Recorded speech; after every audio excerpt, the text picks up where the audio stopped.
मैं यहाँ कामयाबी के बारे में बात करने आया हूँ। कामयाबी का पहला असूल ये है कि तुम्हारे पास एक विजन होना चाहिए।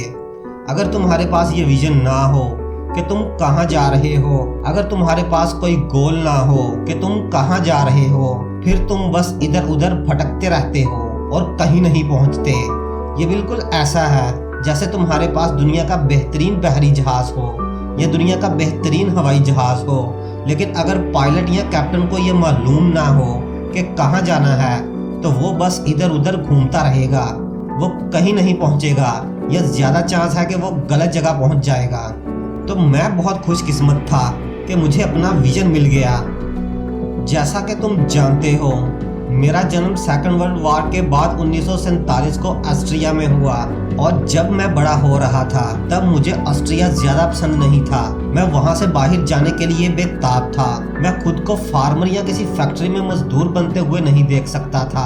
हालांकि मेरे पेरेंट्स चाहते थे कि मैं वही करूँ और एक मामूली ज़िंदगी गुजारूँ, लेकिन वो उनका विजन था, मेरा नहीं। मुझे महसूस होता था कि मैं किसी खास मकसद के लिए पैदा हुआ हूँ, किसी डिफरेंट चीज़ के लिए, किसी बड़ी कामयाबी के लिए। इसलिए मैं तलाश में था। फिर एक दिन जब मैं स्कूल गया, मुझे याद है मैं उस वक्त 11 साल का था और वहाँ उन्होंने अमेरिका के बारे में डॉक्यूमेंट्री दिखाई।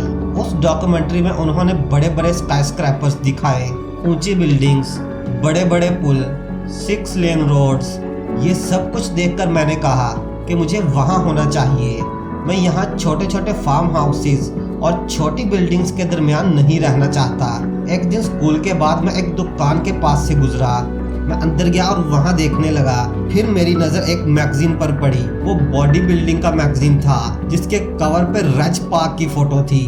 रज पाक उस वक्त 3 दफ़ा मिस्टर यूनिवर्स बन चुका था और मैंने उसे बड़ी स्क्रीन पर हेरकुलस के करैक्टर में भी देखा था। मैंने ये सब पढ़कर खुद से कहा, वाह, ये तो मेरी जिंदगी का ब्लूप्रिंट है। ये बिल्कुल वो है जो मैं करना चाहता हूँ। मैं भी रज पाक की तरह बॉडी बिल्डिंग चैंपियन बनना चाहता हूँ।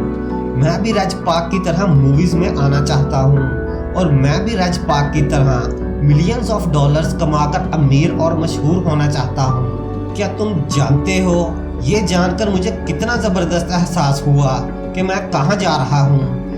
ज़रा इमेजिन करो, ज़्यादातर लोग नहीं जानते कि वो कहाँ जा रहे हैं, लेकिन मैं जानता था कि मैं कहाँ जा रहा हूँ। मैं जानता था कि मैं भी उसकी तरह बॉडी बिल्डिंग चैंपियन बनूंगा। अब सवाल सिर्फ ये था कि ये कैसे करना है। मैं बहुत सेटिस्फाइड था क्योंकि जब तुम्हारे पास एक गोल होता है, जब तुम्हारे पास विजन होता है तो सब कुछ आसान हो जाता है। अमेरिका में 74% लोग अपनी जॉब से नफरत करते हैं और यूरोप में भी हालात मुख्तलिफ नहीं हैं। ज़्यादातर लोग वो काम पसंद नहीं करते जो वो कर रहे होते हैं, क्योंकि वो इसे किसी मकसद के तहत नहीं कर रहे होते। वो बस बगैर किसी मकसद के इधर उधर घूमते रहते हैं और अचानक कोई जॉब सामने आ जाती है और वो उसी जॉब को एक्सेप्ट कर लेते हैं, क्योंकि काम तो करना ही होता है। लेकिन तब वो काम बोझ बन जाता है, सिर्फ मजदूरी बन जाता है, उसमें कोई मज़ा नहीं रहता। अगर तुम सोचो तो सिर्फ 1/4 लोग सच में वो काम कर रहे होते हैं जो इन्हें पसंद होता है। ये सच में हैरानकुन है। मैं खुद को बहुत खुशनसीब समझता था कि मैं जानता था कि मैं क्या कर रहा हूँ। ये बिल्कुल ऐसा ही है जैसे एक मेडिकल स्टूडेंट जानता है कि वो डॉक्टर बनना चाहता है।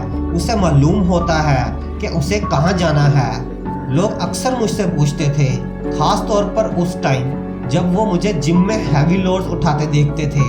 वो कहते थे, तुम इतनी सख्त मेहनत क्यों कर रहे हो? दिन में 5 या 6 घंटे एक्सरसाइज करने के बाद भी मेरे चेहरे पर हमेशा मुस्कुराहट होती थी। मैं लोगों से हमेशा कहता था, मैं एक मकसद की तरफ निशाना लगा रहा हूँ। मेरे सामने मिस्टर यूनिवर्स का टाइटल था, तो हर रैप जो मैं करता था वो मुझे उस मकसद के करीब ले जाता था, ताकि मैं अपने विजन, अपने मकसद को रियलिटी में बदल सकूं। हर सेट, हर रेपिटेशन, हर वेट जो मैं उठाता था वो मुझे एक कदम और आगे ले जाता था, ताकि मेरा ख्वाब हकीकत बन जाए। मैं बेताब रहता था कि कब दूसरी दफ़ा 500 पाउंड का स्क्वाट लगाऊं। कब 500 पाउंड का बेंच प्रेस करूं, कब 2000 सिटअप्स मुकम्मल करूं। मैं अगली एक्सरसाइज का इंतज़ार नहीं कर सकता था, अगले आधे घंटे की पॉजिंग का इंतज़ार नहीं कर सकता था, और ना ही इन सब चीज़ों का जो एक चैंपियन बनने के लिए करनी पड़ती हैं।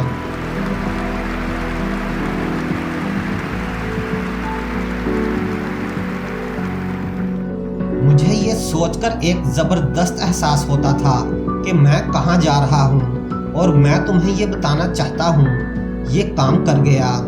मैं सिर्फ एक्सरसाइज नहीं कर रहा था, बल्कि मैं खुद को अपने सर पर ट्रॉफी उठाते हुए तस्वुर करता था। मैं बस यही सोचता रहता था, और सिर्फ 20 साल की उम्र में मैं लंदन गया और मिस्टर यूनिवर्स का मुकाबला जीत लिया। मैं तारीख का सबसे कम उम्र मिस्टर यूनिवर्स बना, और ये सब इसलिए हुआ क्योंकि मेरे पास एक मकसद था। मुझे याद है जब मैं कैनन द बारबरियन की शूटिंग कर रहा था, मैं हाथ में तलवार लेकर हाथ और पांव चारों के बल चट्टानों पर चल रहा था। क्योंकि वो एक कैनन का रोल था, इसलिए मेरे जिस्म पर ज़्यादा कपड़े नहीं थे। मेरे घुटने और कोहनियाँ नंगी थी। मैं चट्टानों पर रेंग रहा था। 10 टेक लेने के बाद मेरी कोहनियाँ और घुटने खून से भर गए थे। तब डायरेक्टर मेरे पास आया और कहने लगा, आर्नोल्ड, मुझे अफसोस है कि तुम्हें ये सब बर्दाश्त करना पड़ रहा है, लेकिन हमें कैमरा की तरफ देखते हुए तुम्हारे क्लोजअप का एक और टेक चाहिए। क्या तुम एक और टेक कर सकते हो? मैंने कहा, मुझे समझ नहीं आ रही कि तुम क्या कह रहे हो। मैं बिल्कुल ठीक हूँ। वो कहने लगा, लेकिन तुमसे खून बह रहा है। मैंने कहा, मुझे कुछ महसूस नहीं हो रहा, क्योंकि मैं अपने माइंड में इमेजिन कर रहा हूँ कि ये सीन मूवी में कैसा लगेगा, और मैं इस सीन के लिए इतना पुरजोश हूँ। मैं तुम्हें ये बताना चाहता हूँ, अपने मकसद को ज़हन में देखना और उसके पीछे जाना इसे और ज़्यादा इंटरेस्टिंग बना देता है। ज़िंदगी में जो भी करो, तुम्हारे पास एक मकसद होना चाहिए, और पॉलिटिक्स में भी ऐसा ही हुआ। मुझे याद है कि पॉलिटिक्स में भी मेरे पास एक क्लियर विजन था कि मैं कैलिफोर्निया का लीडर बनूंगा। यही मेरी लिमिट थी, क्योंकि मैं अमेरिका में पैदा नहीं हुआ था, इसलिए मैं प्रेसिडेंट के लिए कैंडिडेट नहीं बन सकता था।